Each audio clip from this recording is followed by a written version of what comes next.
네, 그러면 이제 저희 두 번째 시간 시작해 보도록 하겠습니다. 이건 좀 조금 더 실생활에 아주 밀접하게 다가오는 이야기이기 때문에 잘 들으시면 또 돈을 아낄 수 있는 생활비를 절약할 수 있는 꿀팁이 막 숨어져 있습니다. 네, 잘 챙겨보시기 바랍니다. 예, 오늘 두 번째 강의 맡아주실 분은 둥근햇빛 발전 협동조합에서 지금 교육이사로 계시고요. 예, 그야말로 직접 재생에너지를 만드는 현장에서 일하면서 누구보다도 이렇게 아주 직접적으로 와닿는 에너지 문제들을 느끼고 그걸 또 사람들하고 나누는 역할들을 꾸준히 저희 환경연대와 함께 콜라보로 계속 그 교육을 같이 하셨던 선생님입니다. 네, 이송란 선생님 모시겠습니다. 네. 네, 안녕하세요. 반갑습니다. 저기, 제가 나오고 있나요? 잘 나와요. 화면에? 네. 아, 네. 네. 네, 뿌샵한 분위기로 잘 나오고 있어요. 네. 잘 나옵니다. 저는 이제 화면이 약간 고정된 상태여가지고 어떻게 나오는지 궁금해서 아까 소개해 주신 대로 둥근햇빛 발전 협동조합의 이사로 지금 활동하고 있는 이송란입니다. 저희 조합 이야기는 좀 이름이 길지요. 둥근햇빛 발전 협동조합. 근데 이제 태양광 에너지, 태양으로 에너지를 얻어서 전기를 만드는, 생산하는 어떤 기후 위기에 대응하는 대안적인 활동을 실천하는 조직이라고 생각하시면 될 것 같아요. 시민들이 모여서 같이 하는 그런 조직이라고 생각하시면 될 것 같고요. 제가 이제 말씀드리다가 내용 중에 이제 좀 후반부에 저희 에너지 협동조합이라는 것이 무엇인지에 대해서 간단하게 또 말씀드릴 기회가 있을 것 같습니다. 네. 하고 본론으로 제가 저희 이제 내용으로 들어가도록 하겠습니다. 네, 화면 공유를 했는데 잘 보이실까요? 지금 네, PPT 화면이 보이시죠? 네, 공유 잘 보이시죠? 됐습니다. 잘 보입니다. 네. 다 음소거가 되셔가지고 네. 이번 시간의 제목이 슬기로운 생활 이야기, 에너지 크게 이야기로 제가 잡았는데요. 에너지 관련된 이야기를 이제 학생들부터 어린 이제 초등학생부터 이제 성인까지 다양한 계층을 만나면서 나눌 때마다 늘 드는 이제 고민 지점이 에너지 하면 어떤 느낌이 드시나요?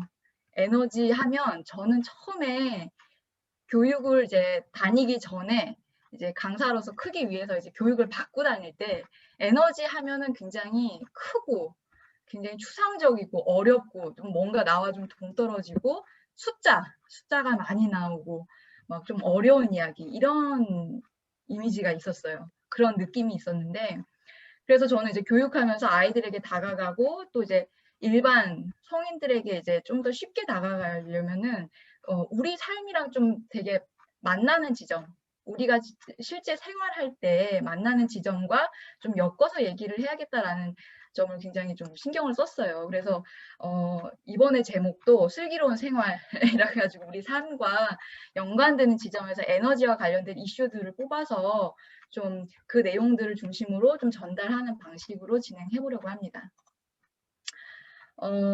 갑자기 뜬금없이 무슨 사업에 대해서 좀 소개를 해드리게 됐는데요. 사실은 요 뒤에 이제 기사를 제가 하나 봤는데 2019년과 20년도에 으뜸 효율 가전제품 구매 비용을 환급해준다라는 내용의 사업을 소개하면서 그때 이제 사업 결과로 2019년도에 환급 받았던 그런 가전제품, 2020년도에 그런 결과들을 정리해서 기사로 실린 내용을 봤어요, 제가. 근데 그걸 보면서 조금 들었던 생각이 있어서 그거를 전달해 드리고자 좀 내용을 가져와 봤는데요. 조금 글씨와 이 그래프 벌써 시작부터 그래프가 나오고 조금 골치 아프시겠지만 그 밑에 부분에 하단 부분에 그래프와 표만 비교해서 조금 말씀을 드릴게요.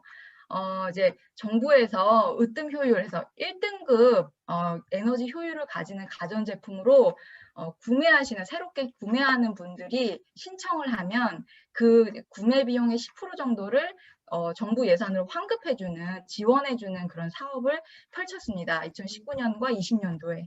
그런데 이제 그 펼친 결과를 보시면은 2019년도에 그래서 사람들이 어떤 제품들을 이렇게 다 환급 신청을 했는지 그래프로 지금 나와 있어요. 근데 19년도에는 1위부터 7위까지 쭉 나와 있고요. 옆에 있는 표를 보시면 표도 이제 같은 내용인데 1위부터 11위까지 이렇게 쭉 기록을 해 놓은 거예요, 결과를. 근데 보시면 일단은 2019년도와 20년도 벌써 저는 이제 딱 보자마자 되게 가전제품이 좀 뭔가 좀 다양해졌다. 사람들이 사는 것들이.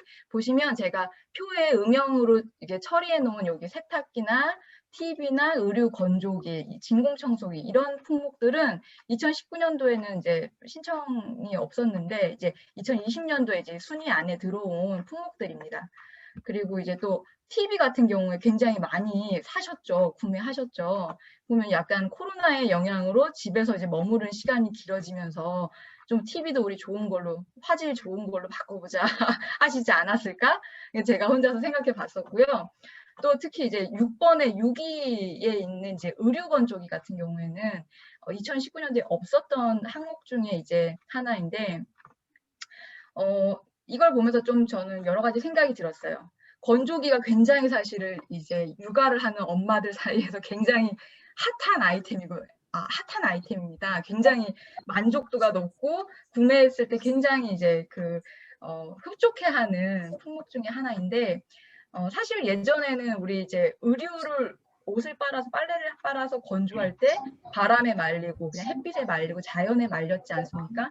근데 이제는 이것도 전기를 사용해서 전기 가스를 사용해서 건조기에 넣어서 이제 빠른 시간 안에 이렇게 뽀송뽀송하게 말리는 거. 이게 굉장히 이제 막 광고도 하고 많이 구매도 하고 소비를 많이 하고 있죠. 그래서 우리의 이제 우리가 일상생활에서 가사 이제 집안일을 돌보거나 이럴 때 노동력이 들어가던 많은 분야들이 이제 점점 기계가 대신하는 방식으로 가고 있구나라는 생각을 했고요. 그리고 이제 여기에서 우리가 편리함을 얻지만 이거에서 우리가 좀 잃어버리는 건 없을까? 이런 생각도 들었습니다. 네, 그런 부분들을 우리가 한번 질문을 좀 던져볼 수 있을 것 같아요. 그래서 가전제품 얘기가 나왔으니까 제가 이제 1등급 혹시 다 아시겠지만 1등급 에너지 소비 효율 어떻게 확인하는지 보여드리려고 이제 표를 가져왔는데요. 요런 지금 이제 댁에 계신 만약에 집에 계시다면은 요런 딱지를 쉽게 찾아보실 수 있으세요. 냉장고나 김치냉장고, 에어컨, 웬만한 가전제품에는 다 요 표시가 있습니다. 그래서 보시면 1등급부터 5등급까지 있고요. 1등급으로 갈수록 적은 에너지로 이제 일을 할 수 있는 성능을 낼 수 있는 효율이 좋은 제품이라고 생각하시면 됩니다. 그래서 등급도 표시가 되고요. 아래 부분에 작은 글씨로 초록색 네모에 보시면 이산화탄소를 얼마만큼 얘가 배출하는지, 얘가 사용한 전기 전력량을 이산화탄소 양으로 바꿔서 환산해서 기록도 해놨고요. 그리고 이제 이 제품을 1년 동안 쓰면 전기 요금이 얼마 나오게 되는지 이런 표시도 되어 있죠. 그래서 가전제품을 사실 때는 꼭 이 표시를 보시고 얼마나 효율이 좋은지 따지시는 습관을 들이시는 게 필요할 것 같아요. 저는 이제 항상 이 금액이 좀 눈여겨봤는데 사실 이것도 약간의 함정이 있습니다. 이거는 이제 여기에 표시된 이제 금액은 이 제품 단 하나를 사용했을 때의 가격이라고 생각하시면 돼요. 근데 우리 집에는 여러 가전제품이 있죠. 동시적으로 사용하지요. 그런 것들이 동시적으로 사용됐을 때 가격은 요만큼만 나오지는 않습니다. 네. 그래서 보시면 그거를 아시려면은 이제 전기요금 체계에 대해서 약간 아셔야 돼요. 그래서 제가 조금 최대한 간단히 설명드리고 넘어가려고 해요.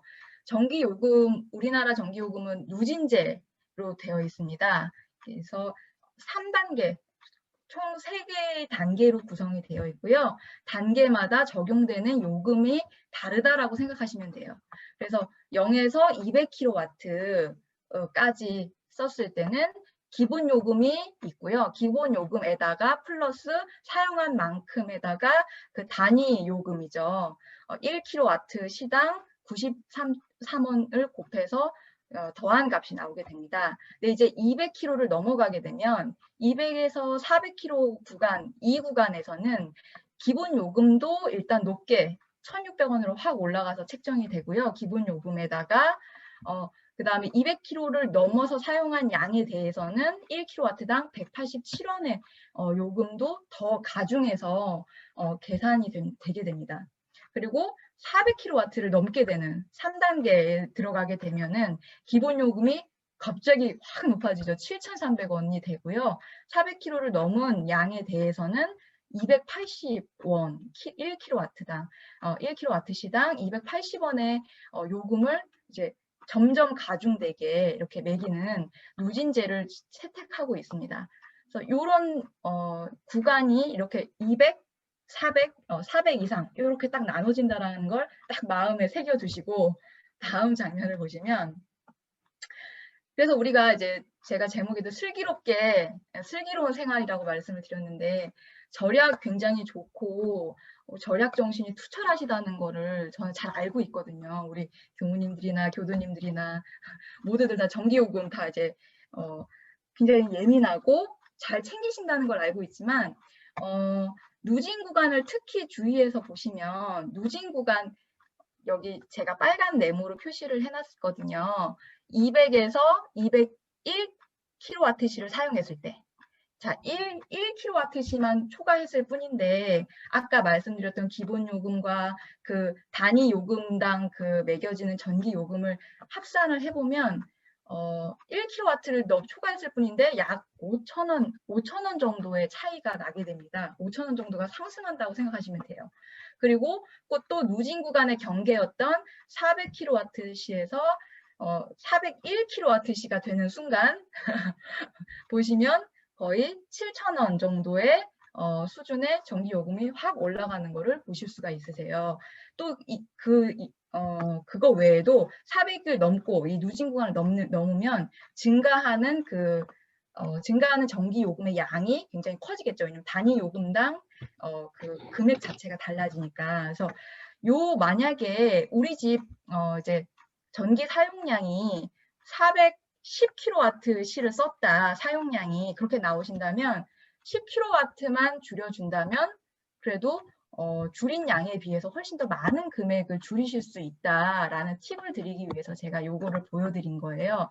그래서 다음번에 이제 다음 달에 그 관리비 고지서나 이제 전기 요금 고지서를 받으시면 이제 요금만 보시지 마시고 사용량이 나옵니다. 사용량에 뭐 325, 뭐 211, 뭐 이런 식으로 세 자리의 숫자가 찍힐 겁니다. 그 세 자리 숫자가 바로 이 사용량 몇 킬로와트시에 대한 이야기인데요. 잘 보셨다가 200과 400 구간을 유념하셔가지고 내가 얼마만큼 줄이면 슬기롭게 좀 더 효율적으로 요금을 줄일 수 있는지 꼭 챙겨보시길 바래요. 네. 그리고 이제 가전제품 얘기를 드리다 보니까 이제 우리 흔히 사용하는 집안에 이제 다 있을 법한 가전제품들인데요.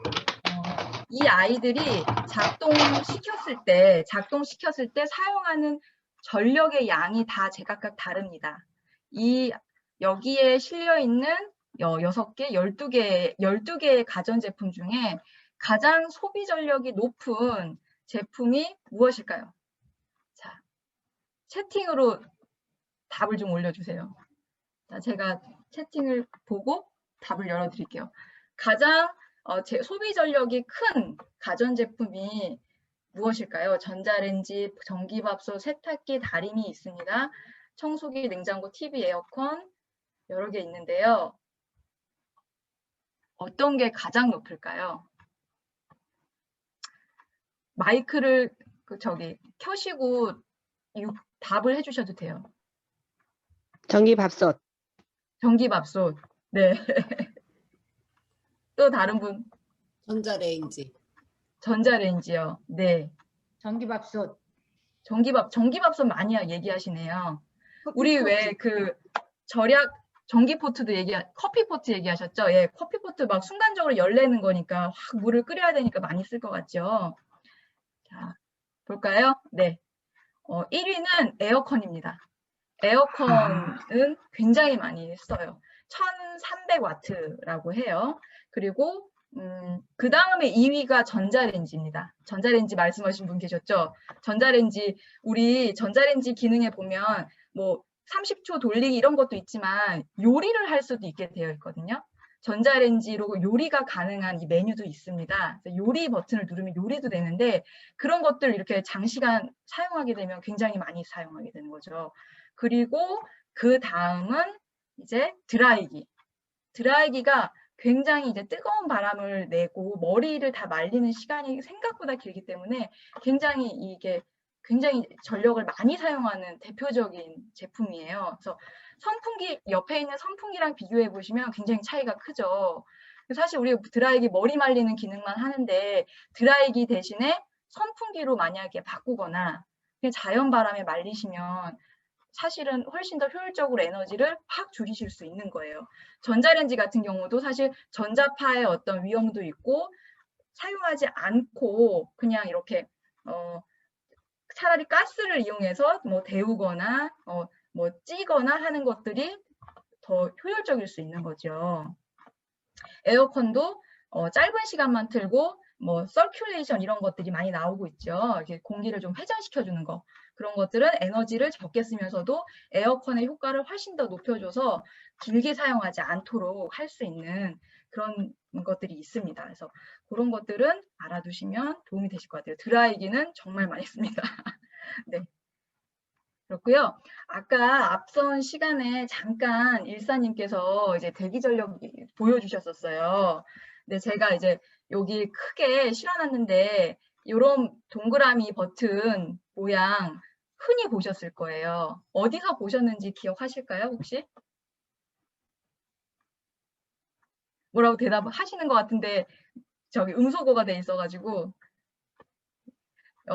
요 버튼은 그 전원 버튼 보시면 요 두 가지 중에 한 가지가 그려져 있습니다. 지금 리모컨이 혹시 있으시면 리모컨도 보시면 리모컨에도 딱 전원 버튼에 동그라미가 딱 닫혀 있거나 열려 있거나 이렇게 두 가지 중에 한 가지가 그려져 있을 거예요. 요 표시가 저도 사실은 예전에 교육 들을 때 처음 알게 됐는데 이게 그냥 있는 게 아니고 뭔가 신호 어떤 표시더라고요. 이게 뭐냐면 대기 전력이 있다 없다의 표시인 겁니다. 그래서 대기 전력은 뭐냐면 전기 제품을 작동시키지 않았을 때 꺼져 있을 때도 얘가 전기를 쓰고 있는 거예요. 그러니까 콘센트에 코드가 꽂혀 있으면 얘가 전기를 켰을 때 바로 작동할 수 있도록 대기하고 있는 전력을 소모하고 있다는 뜻이거든요. 그래서 대기 전력이 있는 경우에는 이렇게 동그라미가 열려 있는 요 표시가 되어 있고요. 닫혀 있는 경우에는 대기 전력이 없다라고 생각하시면 돼요. 그래서 작동을 안 하면 얘는 콘센트를 안 뽑으셔도 됩니다. 굳이. 그런데 이렇게 열려 있는 것들이 있어요. 이런 것들은 대부분 컴퓨터 관련된 것들, 이런 것들은 이렇게 열려 있어요. 얘네들은 콘센트까지 뽑아 주셔야지 전기를 전기를 안 쓰는 상태가 되는 겁니다. 그래서 요거를 꼭 잘 눈여겨 봐주시고요. 대기 전력은 또 이제 이렇게 셋톱박스 유명하죠. 셋톱박스는 유선 TV 볼 때 항상 이렇게 같이 설치되어 있는 아이죠. 얘는 항상 이제 아예 다 콘센트를 빼버리면 부팅하는데 이제 시간이 로딩하는 시간이 너무 걸리기 때문에 거의 꽂혀 있어요. 꽂혀 있는 상태에서 전원만 꺼져 있는데 얘가 굉장히 사실은 대기 전력을 많이 먹고 있는 전기 흡혈기라고 해요. 그렇다고 말합니다. 그래서 지금까지는 이제 전자제품, 우리 실생활에서 볼 수 있는 것들에 대해서 말씀을 드렸는데요. 사실 우리 가구마다 그리고 집집마다 또 더 나가서 회사나 공장이나 기업이나 뭐 기관이나 이런 곳들이 전부 다 전기를 다 사용하고 있죠. 그 전기들을 다 모으면 우리나라 전체 전기 사용량이 나올 거예요. 그런 전기 사용량을 우리 개인도 들어가서 그 정보를 알 수가 있습니다. 그래서 그걸 조금 저랑 같이 보면서 알려드리려고 제가 좀 이 사이트로 들어가 볼 건데요. 전력 통계 정보 시스템이라고 합니다. 여기에 이렇게 들어가시면 제가 지금 링크를 걸어놔서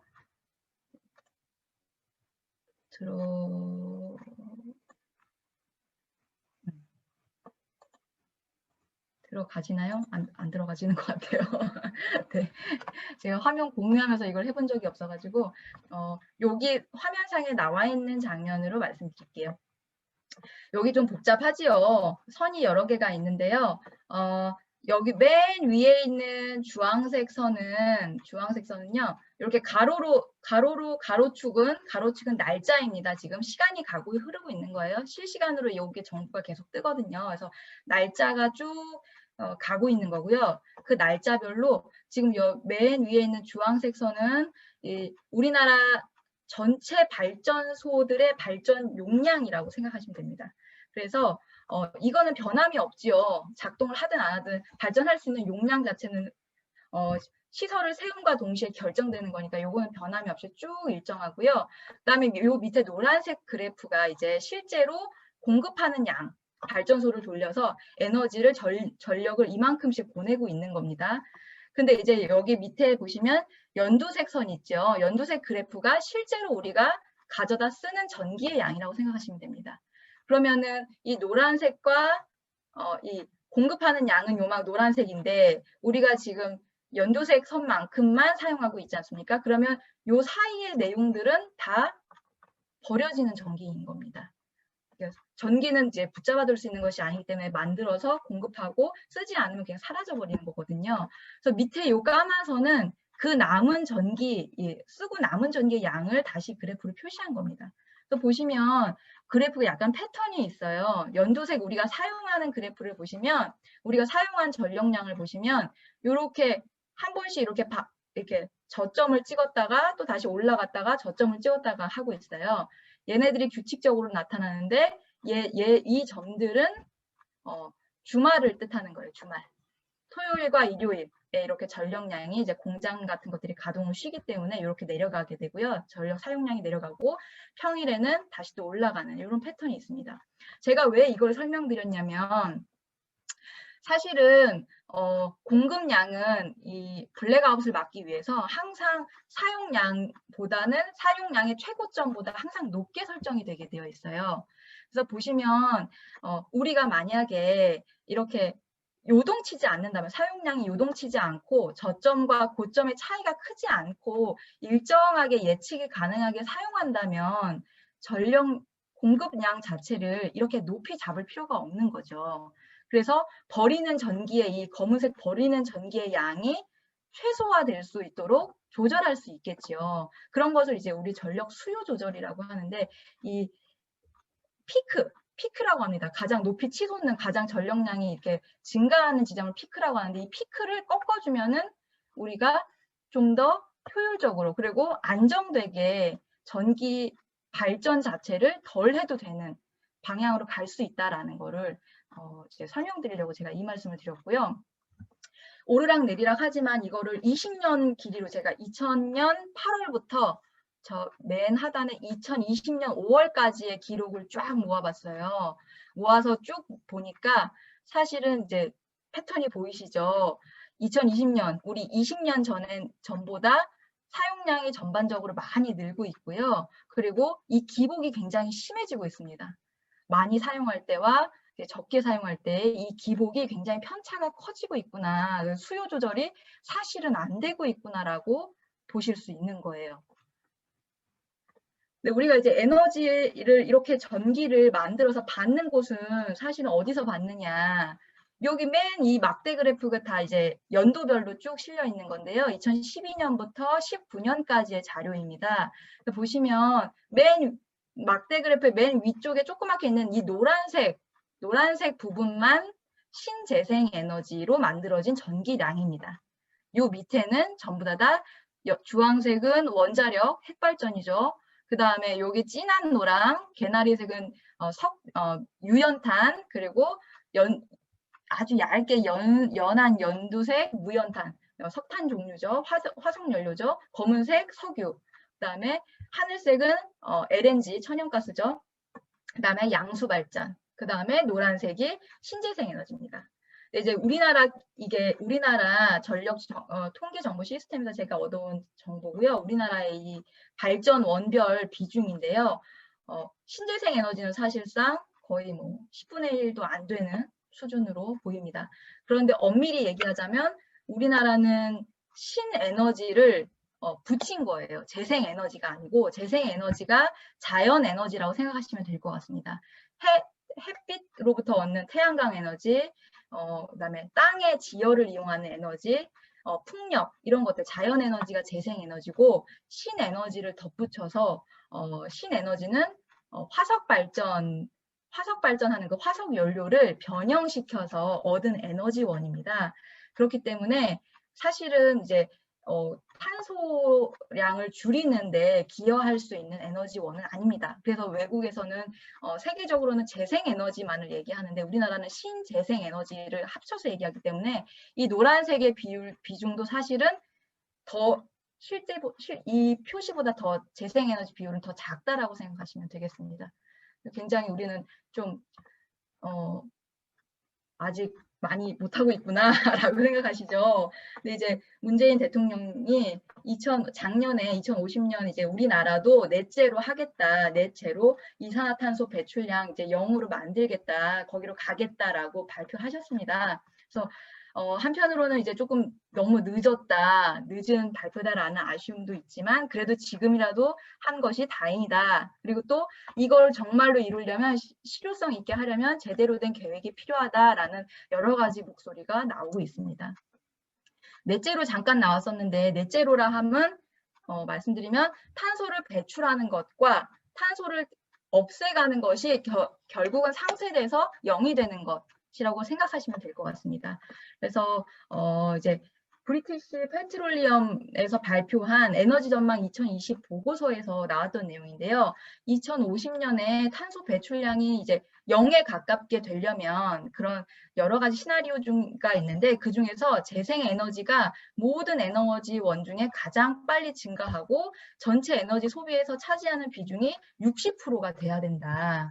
그래야지 넷제로 갈 수 있다라고 얘기를 하고 있습니다. 그만큼 에너지원에서 재생에너지를 거의 뭐 60% 이상으로 올리고 빨리 그것도 빨리 하는 것이 굉장히 중요하다라는 거 아실 수 있어요. 그래서 전 세계의 추이를 보시면 이거 지금 선진국이라고 하는 그 OECD 국가들의 2010년부터 19년에 걸쳐서 새롭게 지어낸 발전소들이 어떤 발전소들을 지어냈느냐 이거를 지금 표로 보여주고 있어요. 그래서 보시면 여기 그래프부터 보시면 이 회색 그래프는 화석 연료는 이제 2010년에는 40%, 50% 정도 됐다가 2019년 되는데 이제 3%밖에 없습니다. 거의 짓지 않아요. 거의 새로 신규 화석 발전소를 짓지 않고 있고요. 대신에 새로 짓는 것들의 97%는 전부 다 재생에너지, 태양광, 태양열, 풍력 발전소다. 이렇게 생각하시면 되고요. 요거는 이제 발전 원별로 좀 상세하게 표시를 한 겁니다.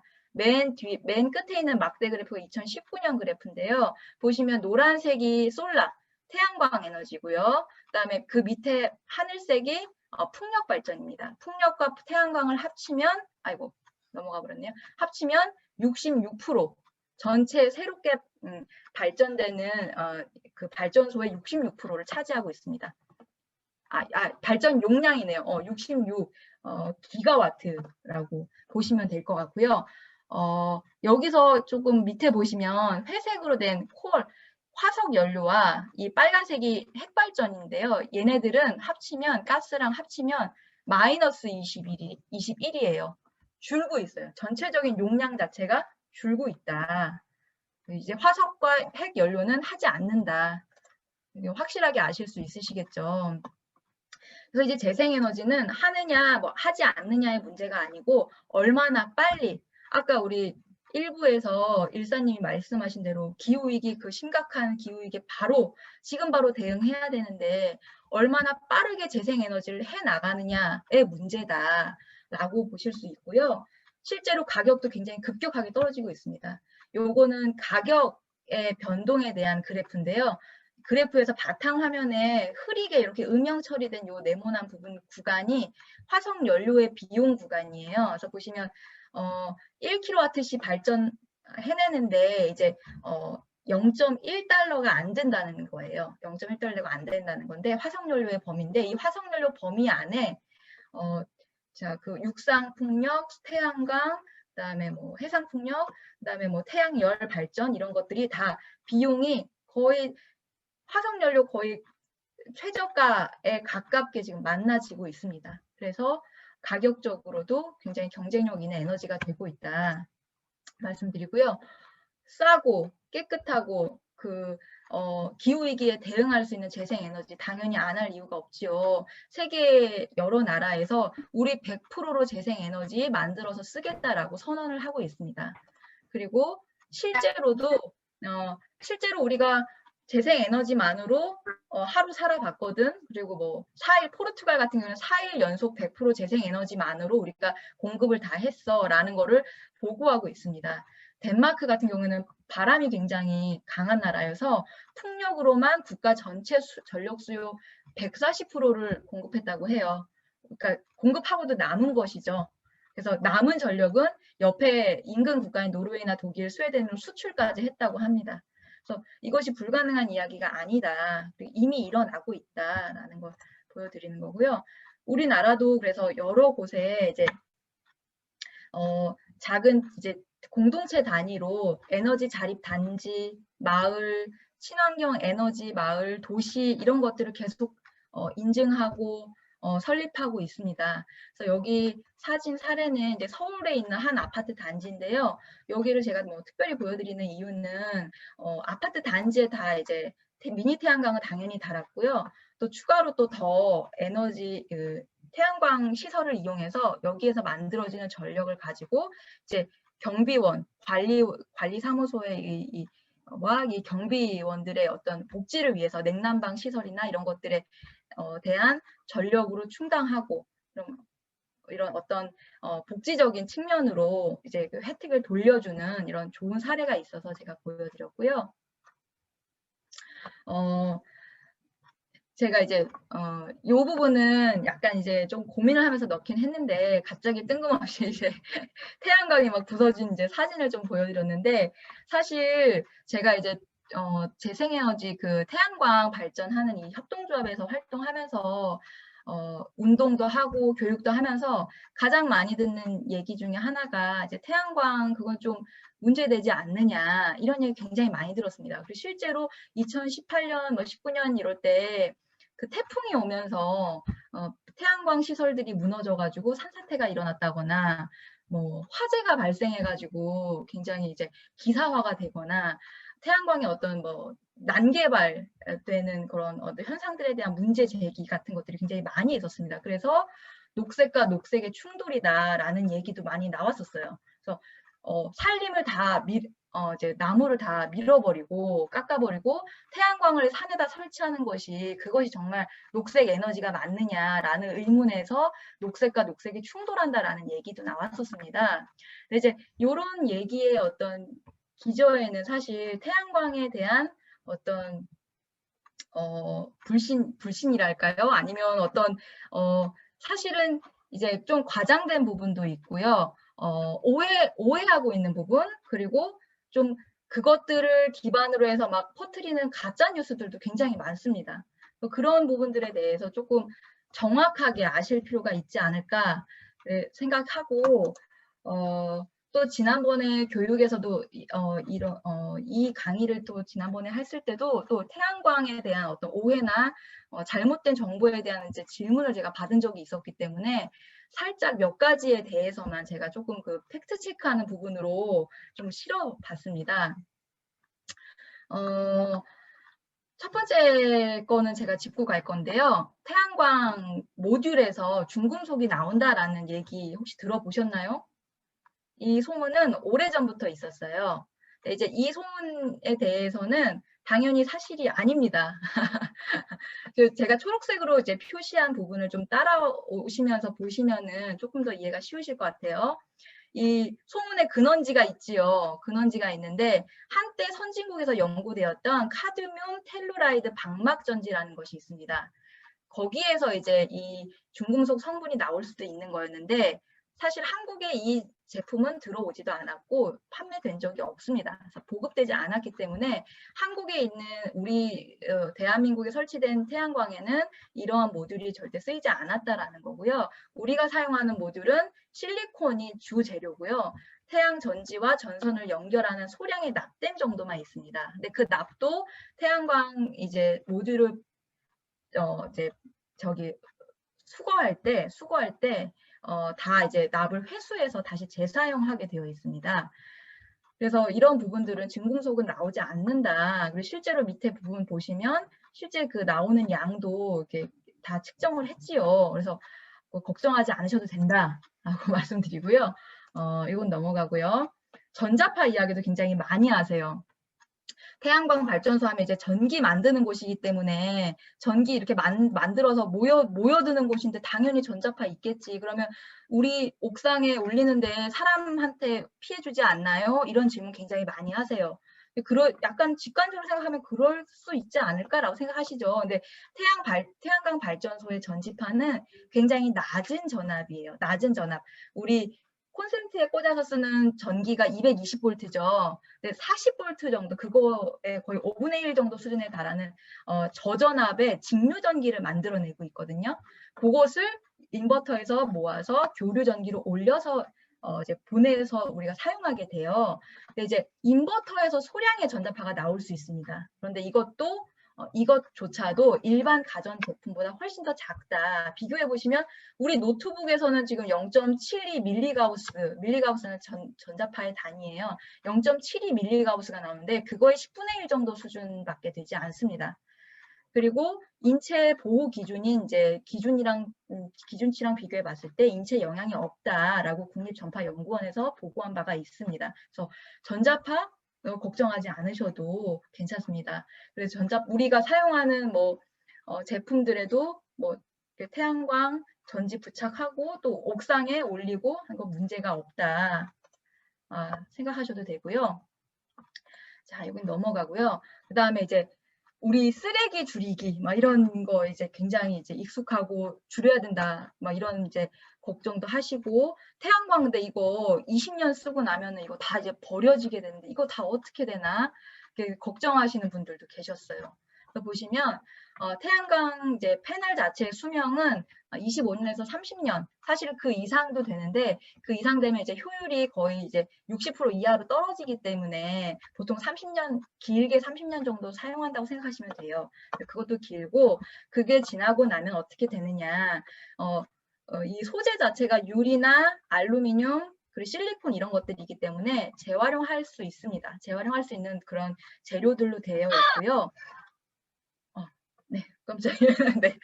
그리고 정부에서 그 충청 밑에 부분 보시면 충청북도와 진천군에서 6개의 이제 수행 기관이 참여해서 190억 원 정도 예산을 투자해서 태양광 재활용센터 구축 사업을 진행하고 있습니다. 그래서 2022년까지 이 폐패널 회수하고 보관 체계를 만들고 재활용 기술 개발하고 이런 것들을 다 하고 2023년부터는 이제 태양광 패널의 생산자, 만들어낸 사람들이 책임지고 재활용하는 제도를 다 도입하기로 합의한 상태입니다. 그래서 이제 재활용이 다 될 거고 그렇게 만들어 가고 있다라고 생각하시면 되겠습니다. 그리고 이제 마지막으로 태양광 발전이 이제 그 나무를 막 베서 산에다가 만들기 때문에 산림을 훼손한다. 아까 잠깐 보여드렸던 그 녹색과 녹색의 충돌 이야기죠. 이 부분에 대해서는 초기에는 그런 현상들이 종종 일어났습니다. 이제 태양광 발전 사업자들이 이제 올릴 수 있는 곳 찾다 보니까 건물 옥상은 너무 좁고 넓은 곳을 찾다 보니까 이제 임야가 이제 선정이 된 경우가 있었으나 현재는 이게 이제 그 산사태의 위험도 있고 이제 환경을 이제 보호해야 되는 거기 때문에 그 부분이 이제 중요한 부분이기 때문에 산지 태양광 발전소 설치에 굉장히 안전기준을 강화하는 법이 개정됐습니다. 그래서 그 산지 그 경사도 각도가 원래 25도 이하면은 설치가 다 가능했는데 15도 이하로 굉장히 엄격하게 줄어들었고요. 줄어든 위치에 이제 설치하더라도 그 REC 재생 에너지 공급 인증서라는 거를 부여를 하는데 그거의 가격을 매기는 거를 가중치를 70%만 그 가격을 매길 수 있도록 굉장히 제한을 해놔서 실질적으로 태양광 발전 그 사업자들이 이익을 볼 수 없는 구조를 만들어 놨습니다. 그래서 지금 현재는 이제 태양광 사업자들이 다 임야에 거의 올리지 않고 있고요. 실제로 발전소 운영을 했다 하더라도 20년 뒤에 종료한 후에는 이 베어놨던 그 산림을 전부 다 의무적으로 복구하도록 규제를 하고 있습니다. 그래서 추가 비용이 발생하기 때문에 더더욱 사업성을 저하시키고 할 수 없도록 무분별하게 개발할 수 없도록 제도적으로 다 이제 막고 있다. 이런 부분들을 좀 정확하게 알고 계시는 것이 필요할 것 같아서 제가 좀 길지만 설명을 좀 드렸습니다. 약간 조금 분위기를 바꿔서 태양광 아까 막 세계적으로도 막 많이 하고 있고 사람들 막 100% 다 이걸로만 쓰고 있다, 살고 있다 막 이렇게 얘기도 드렸는데 약간 이제 지금의 이 현대의 이 첨단 기술과 이제 태양광이 어떻게 결합하고 있는지 이런 부분들을 좀 재밌는 것 같아서 제가 좀 넣었는데요. 실제로 아이들과 만날 때 아이들이 가장 좋아하는 부분은 이 부분이에요. 태양광은 태양광인데 태양광이 실제로 어떤 기술과 합쳐져서 이런 것들이 구현되고 있어라는 걸 보여주면 아이들이 굉장히 눈이 막 똘망똘망해요. 굉장히 관심이 많아요. 그 중에 이제 제가 몇 개만 가져왔는데요. 미국에 있는 앞테라 자동차 회사입니다. 자동차 생산 회사인데 여기에서 잘 그림에서 잘 안 보이시겠지만 이 천장 부분이 태양 전지로 되어 있는 거예요. 그래서 태양으로 충전을 하면서 가는 전기차를 만들어냈습니다. 지금 현재 판매는 하지 않고 예약을 받고 있는데요. 이제 제품이 이제 만들어졌거든요. 그래서 태양광 충전만 해서 하루에 45마일 정도를 갈 수 있다고 해요. 약 72km 정도 된다고 하네요. 그래서 우리나라로 치면 강남에서 경기도 수원까지 왕복할 수 있는 거리라고 합니다. 이 정도면 시내에서 충분히 충전기에 이제 자동차를 대놓지 않고도 계속 쓸 수 있는 거죠. 한 번 충전해서 이제 1600km까지 주행 가능하다. 이런 제품들이 지금 만들어지고 있고요. 우리나라의 현대자동차에서도 이제 솔라 루프 시스템이라고 해가지고 하이브리드 자동차 같은 데다가 요 시스템을 적용하고 있습니다. 그래서 충전기에서 충전도 할 수 있고 달리면서 태양광으로 충전도 되도록 이렇게 만들고 있습니다. 기술이 굉장히 빨리빨리 개발되면서 태양광과 같이 결합해서 시너지를 낼 수 있는 거죠. 전기차 같은 경우는 굉장히 좋은 주제라고 생각합니다. 그리고 또 한 가지는 이제 태양광 드론 얘기가 나오더라고요. 12시간 이제 태양광으로 이제 충전을 하면서 얘가 에너지를 받아서 12시간 동안 비행하면서 이제 산불 같은 것들 인공지능 기능까지 더해서 산불을 인식하고 감시하고 이제 예방하는 그런 용도로 드론도 이제 활용하고 있다고 합니다. 이런 부분들이 이제 우리가 실제로 살아가는 데 있어서 굉장히 삶에 직접적으로 연결되는 부분인 것 같아요. 이런 부분들에 대해서 좀 기사가 굉장히 빨리빨리 올라오고 있거든요. 이런 것들 이제 놓치지 않으시고 그때그때 올라올 때마다 좀 관심 가지시고 보시면은 또 네, 아, 세상이 이렇게 빨리 변하고 있구나. 그리고 또 태양광도 그런 기술의 하나로 굉장히 자주 이제 접합되는 이제 부분입니다. 그래서 보시면 이제 실천 우리가 할 수 있는 거 무엇일까 이런 부분을 조금 넘어가서 말씀드릴게요. 가장 쉬운 거는 일단 미니 태양광 달지 않으신 분들은 미니 태양광 굉장히 쉽게 다실 수 있습니다. 여기 제가 지금 여기 이미지를 넣어놨는데요.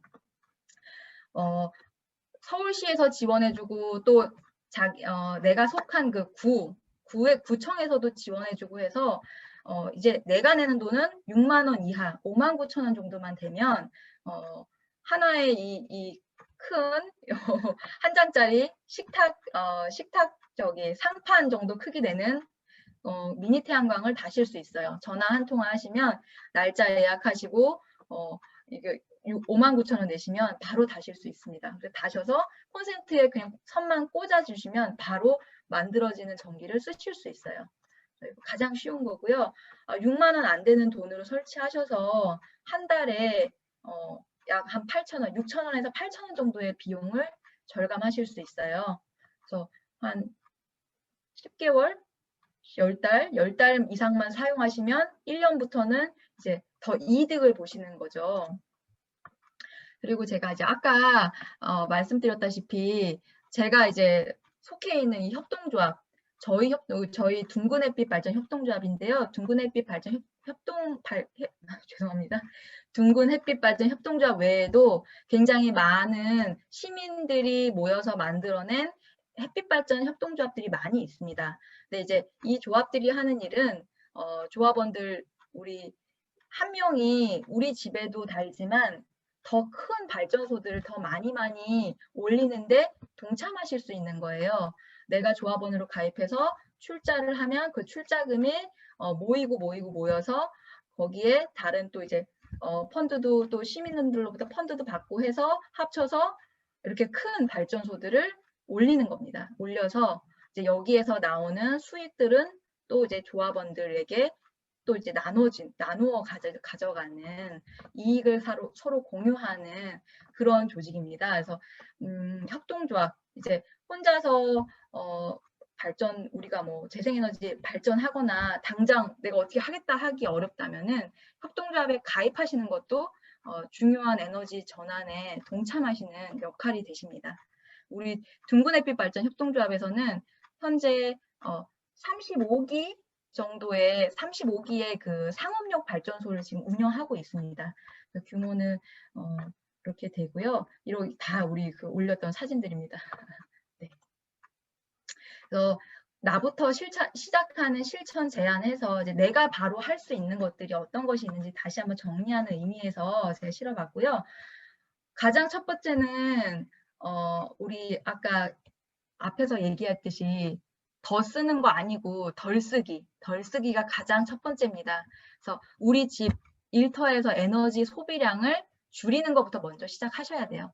근데 이제 관심 가지시려면 매달 우리 집에서 쓰는 전기 사용량 체크해 보시는 거가 필요하겠죠. 그리고 더 이 효과를 극대화하시려면 단톡방, 우리 이웃들, 우리 교당의 교화단들, 우리 교당들, 이제 교도님들 모이셔가지고 단톡방을 열어서 거기에 이제 우리 집 전기 절전소, 우리 단 전기 절전소 해서 우리가 사용한 전기 사용량을 서로 공유하고 에너지 절약을 서로 격려하고 실천하는 것.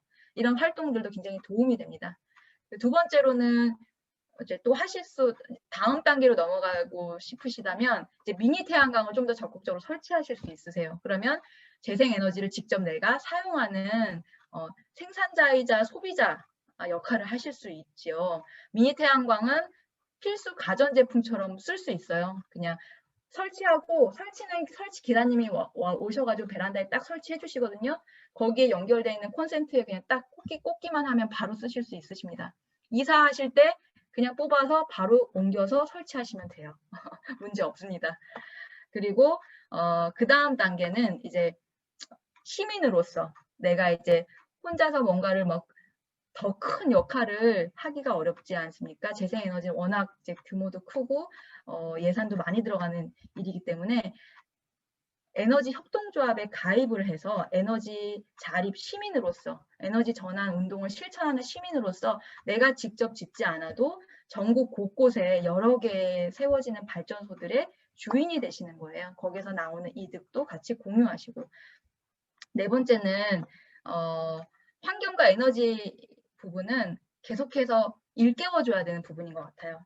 감수성이 굉장히 중요한 부분이라서 조금만 안 보고 약간 멀리 해도 굉장히 이제 좀 시큰둥해지고 조금 약간 무뎌지는 그런 부분들이 있어요. 그래서 매달 이제 업데이트되는 이 홈페이지나 뉴스나 여러 가지 소식들을 보시면 에너지 뉴스, 뭐 환경 소식들, 환경 기사들, 에너지 기후 위기 소식들 굉장히 많이 올라오고 있어요. 지금 굉장히 많은 화두 중에 하나이기 때문에 이런 부분들 그냥 스쳐 지나가지 마시고 꼼꼼히 한 번씩 다 관심 가져주시는 거, 그거 자체가 사실은 중요한 실천입니다.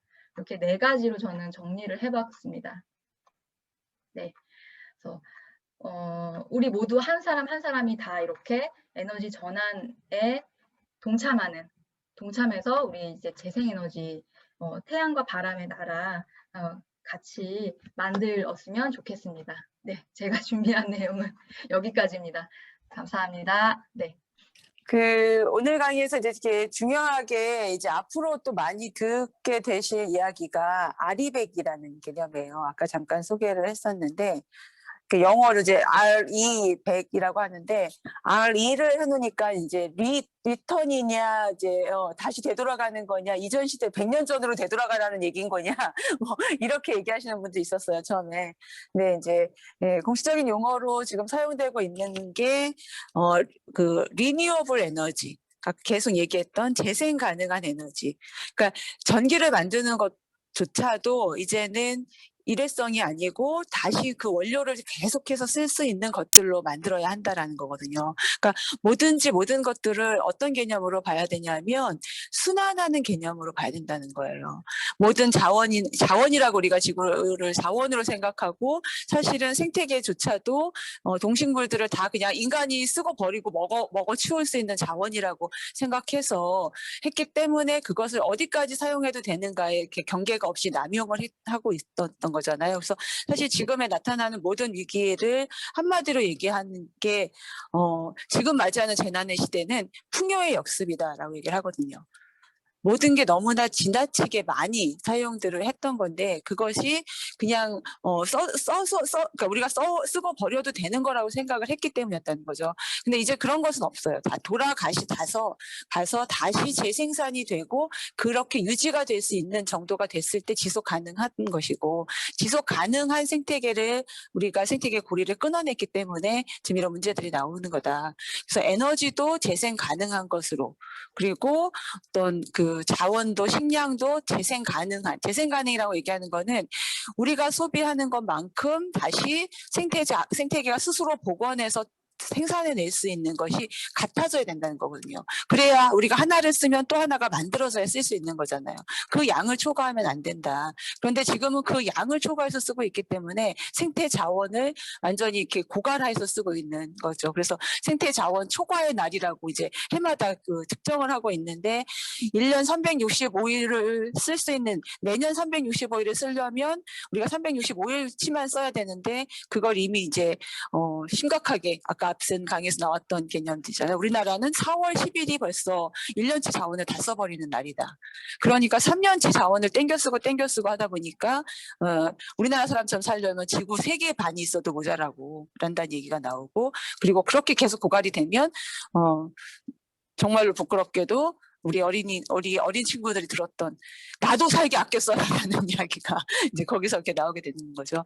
그래서 이 에너지 문제는 이제 재생 가능한 에너지로 100%를 쓸 수 있다라는 게 여러 가지 이제 과학적으로나 경제적으로나 계산이 되고 그래서 그렇게 살아보자라고 선언을 하고 실천을 하고 있어요. 그래서 저희 이제 원불교 기후행동을 작년에 시작하면서 4가지 목표 중에 하나로 아리백 원불교 이제는 이제 100개 햇빛 교당으로 시작해서 단지 그 햇빛 교당만이 아니라 우리가 사용하는 모든 전기를 다 재생 가능한 것으로 바꿔낼 수 있다. 그게 재생 가능 에너지를 모두 다 생산하는 것만을 얘기하는 게 아니라 앞서 얘기했던 것처럼 과용하고 있는 것들은 줄여서 전체 총량도 줄이고 그 줄여진 총량에서 꼭 필요한 양들은 재생 가능 에너지로 생산하거나 우리가 직접 생산을 못하면 재생 가능 에너지로 생산 가능한 곳에 투자해서 그것이 더 확대될 수 있도록 하는 것.